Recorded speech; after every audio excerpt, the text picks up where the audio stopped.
আসসালামু আলাইকুম। আশা করি সবাই ভালো আছেন। আজকে আমি আপনাদের জন্য নিয়ে এলাম নতুন একটি রেসিপি। আমি এখানে প্রথমে আধা কিলো দুধ খুব ভালো করে জাল করে নিচ্ছি।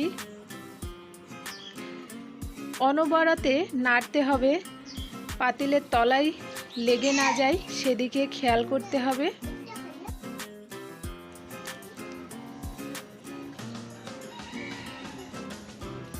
দুধ ঘন হয়ে এসেছে, এখন আমি চিনি দিয়ে দিব।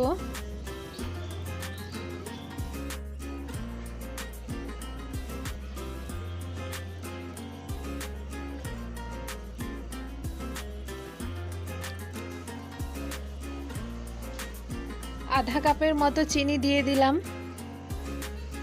এবার খুব ভালোভাবে নাড়তে হবে, চিনিগুলো গলে যায় সহজেই। চুলার আঁচটা মিডিয়াম রাখতে হবে।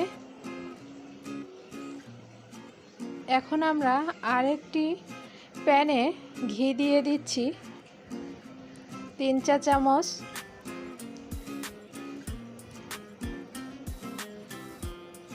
সুজি দিয়ে দিলাম 1 কাপ।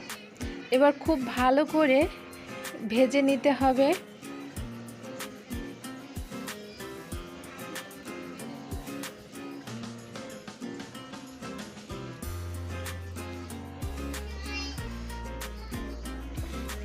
চুলার আঁচটা মিডিয়াম রাখতে হবে, না হলে সুজিগুলো পুড়ে যাবে।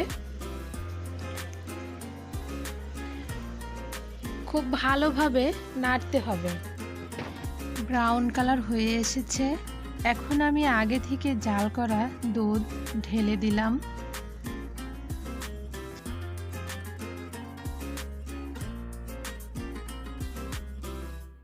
এবার খুব ভালো করে নাড়তে হবে।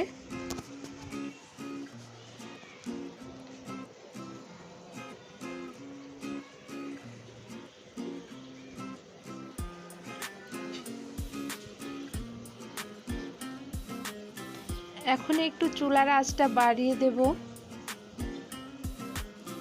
আপনারা যদি এভাবে সুজির হালুয়া বানান তাহলে সবাই পছন্দ করবে খেতে। ঘি দিয়ে দিলাম আরও 3 চামচ।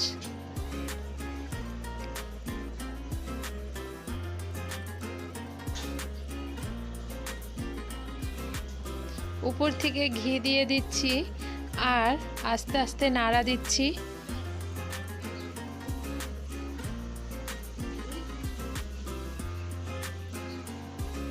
ঘন হয়ে আসছে।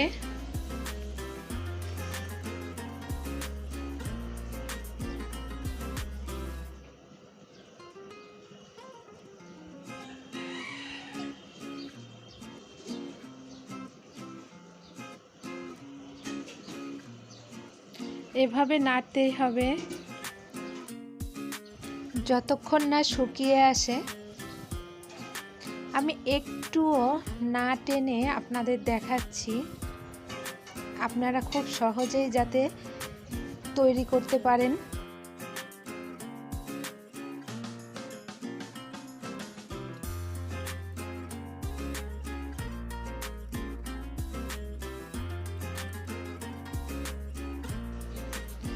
এবার একটু চুলার আঁচটা কমিয়ে দেব, দিয়ে নাড়তেই থাকবো।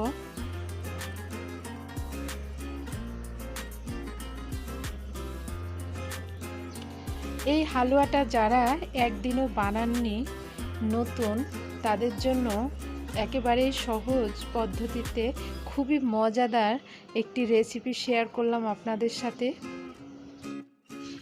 এভাবে সুজির হালুয়া বানালে ভিন্ন স্বাদ পাবেন।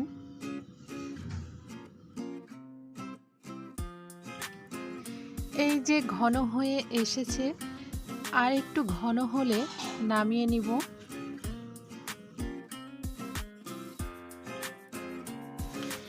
অনেকটা ঘন হয়ে এসেছে, চারিদিক থেকে উঠে আসছে।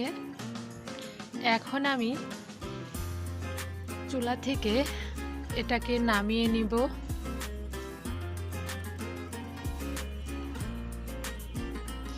আগে থেকেই প্লেটে ঘি মেখে রেখেছি। এখন আমি হালুয়া ঢেলে দিলাম। হাতে ঘি মেখে হালুয়া চারিদিকে ছড়িয়ে দেব। গরম অবস্থা থাকাকালীন আমরা এভাবে চারিদিকে ছড়িয়ে দেব।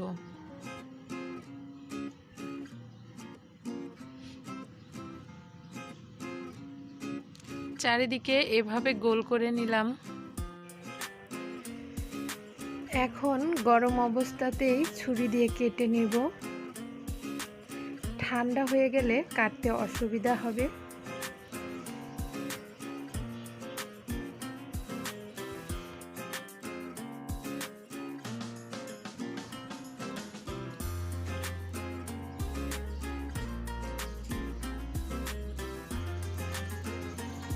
হালুয়া কেটে ঠান্ডা করার জন্য 2 ঘন্টা রেখে দিব।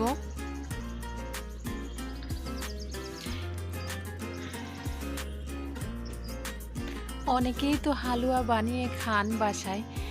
এইভাবে বাসায় বানিয়ে একদিন খেয়ে দেখবেন, মুখে লেগে থাকার মতো স্বাদ হবে।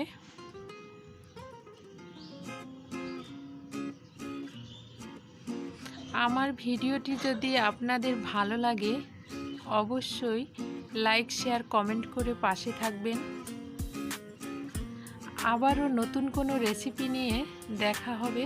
সেই পর্যন্ত আপনারা সবাই ভালো থাকবেন। আল্লাহ হাফেজ।